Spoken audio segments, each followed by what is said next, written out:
pag-ibig.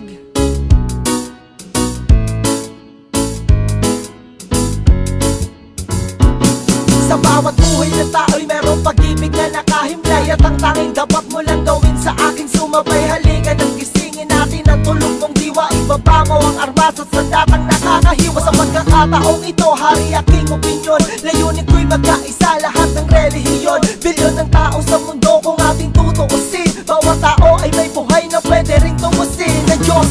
Ano mang oras ng daman o hindi, madadaig mo ba si Kristo sa kanyang pagtitimpi? Habang basta ng krus at ipinakong walang laban, mahal ka ng Diyos, hindi mo lang to nalalaman.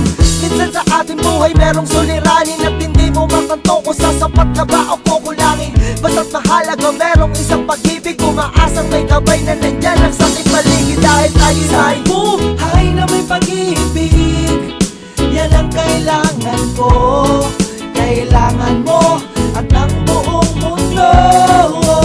Isang buhay na may pag-ibig, yan ang kailangan ko, kailangan mo at ang buong mundo.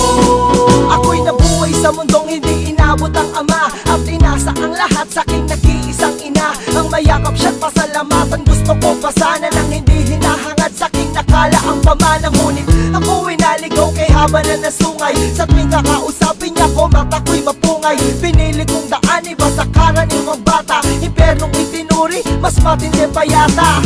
Ang mapayapa at pangakong paraiso ay di mo makakamtan kung nasa bulsa mo ay piso. Limutin na lang anuman ang maibigan, kung wala ka pera, walang tapat na kaibigan. Masaklap pa lang inabot ko katulad pa sa'yo, store ako't maging sa'yo'y hindi naman nagkalayo. Siguro nga pareho lang tayo ng naranasan, tuloy pa rin ang luha, ilang beses magpunasan. Dahil meron kang buhay na may pag-ibig, yan ang kailangan ko, kailangan mo at ang buong mundo.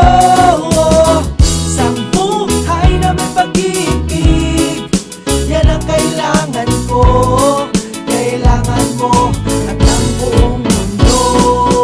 Dumalaw sa mga kaibigan para matulungan sila na maibsan ang kalungkutan sa kulungan. Yan ang aking gawain dati kung alam nyo, sa piling ng mga kasama kong nakabilang ko. Sa mga kasama kong nasalaya na may atraso, lihim na kong mamuhay at pinilang na retaso.